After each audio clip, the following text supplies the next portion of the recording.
अध्याय 10। अबीमेलेक के बाद इज़राइल के छुड़ाने के लिए तोला नामक एक इस्साकारी उठा। वह दोदो का पोता और पुआ का पुत्र था और एप्रैम के पहाड़ी देश के शामीर नगर में रहता था। वो 23 वर्ष तक इज़राइल का न्याय करता रहा, तब मर गया और उसको शामीर में मिट्टी दी गई। याईर का चरित्र। उसके बाद गिलादी याईर उठा।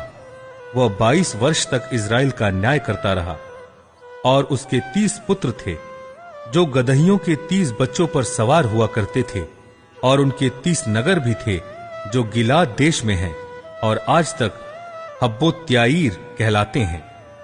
तब याईर मर गया और उसको कामोन में मिट्टी दी गई।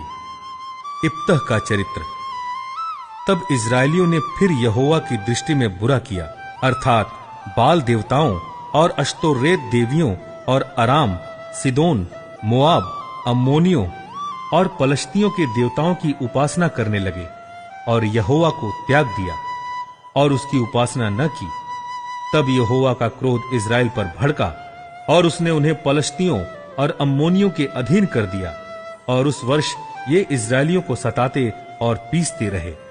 वरन यरदन पार एमोरियों के देश गिलाद में रहने वाले सब इज़राइलियों पर 18 वर्ष तक अंधेर करते रहे। अम्मोनी यहूदा और बिन्यामीन से और एप्रैम के घराने से लड़ने को यरदन पार जाते थे, यहां तक कि इज़राइल बड़े संकट में पड़ गया। तब इज़राइलियों ने ये कहकर यहोवा की दुहाई दी, हमने जो अपने परमेश्वर को त्याग कर बाल देवताओं की उपासना की है, ये हमने तेरे विरुद्ध महापाप किया है। यहोवा ने इज़राइलियों से कहा, क्या मैंने तुमको मिस्रियों, एमोरियों, अम्मोनियों और पलिश्तियों के हाथ से न छुड़ाया था? फिर जब सिदोनी और अमालेकी और माओनी लोगों ने तुम पर भी अंधेर किया और तुमने मेरी दुहाई दी, तब मैंने तुमको उनके हाथ से भी नहीं छुड़ाया?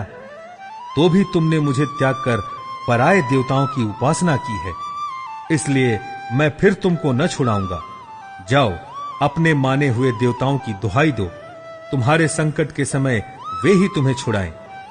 इज़राइलियों ने यहोवा से कहा, हमने पाप किया है, इसलिए जो कुछ तेरी दृष्टि में भला हो वही हमसे कर, परंतु अभी हमें छुड़ा।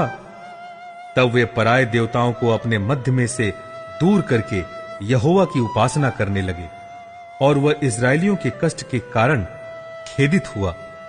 तब अम्मोनियों ने इकट्ठे होकर गिलाद में अपने डेरे डाले, और इज़राइलियों ने भी इकट्ठे होकर मिस्पा में अपने डेरे डाले। तब गिलाद के हाकिम एक दूसरे से कहने लगे, कौन पुरुष अम्मोनियों से संग्राम आरंभ करेगा, वही गिलाद के सब निवासियों का प्रधान ठहरेगा।